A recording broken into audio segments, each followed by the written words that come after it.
સમગ્ર અમરેલી જિલ્લામાં કપાસ અને મગફળીનું પુષ્કળ પ્રમાણમાં વાવેતર થાય છે. ખાસ કરીને અમરેલી જિલ્લામાં આ વર્ષે મગફળીનું પણ સારું વાવેતર થયું છે. આજે સાવરકુંડલા માર્કેટયાર્ડ મગફળીથી છલકાઈ ગયું હતું. માર્કેટયાર્ડમાં પુષ્કળ પ્રમાણમાં મગફળીની આવક થઈ છે. સાવરકુંડલા માર્કેટયાર્ડમાં આજે 25,000 મણ મગફળીની આવક થઈ છે. ગઈકાલે સાવરકુંડલા માર્કેટયાર્ડમાં 30,000 મણ મગફળીની આવક થઈ હતી.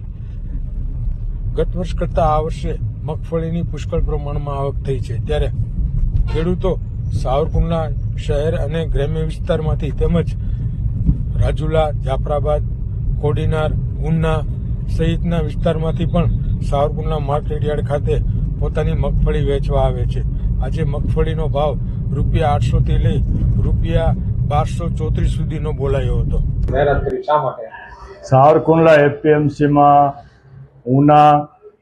ઉના ડિસ્ટ્રિક્ટમાંથી, કોડીનાર ડિસ્ટ્રિક્ટમાંથી, જાફરાબાદ એ સાઈડમાંથી પણ સિંગની આવક થાય છે. પુષ્કળ પ્રમાણમાં સિંગ 2 દિવસથી આવક છે. આજે પણ 25,000 મણની આવક છે. ભાવ પણ ખૂબ સારા છે. ક્વોલિટી પ્રમાણે ભાવ ₹800થી માંડી અને ₹1234 સુધી આજે ભાવ હાઈએસ્ટ ભાવ થયેલ છે. અને સિંગની પુષ્કળ આવક. આજે સિંગ પેન્ડિંગ નહીં લેવાનું કારણ એ છે કે માલનો નિકાલ, મજૂરનો પ્રોબ્લેમ એવું બધું ન થાય. ખેડૂતો ને વેપારીઓને સંકલનમાં રહી અને આજે સિંગ આજને પૂરતી બંધ રાખેલ છે.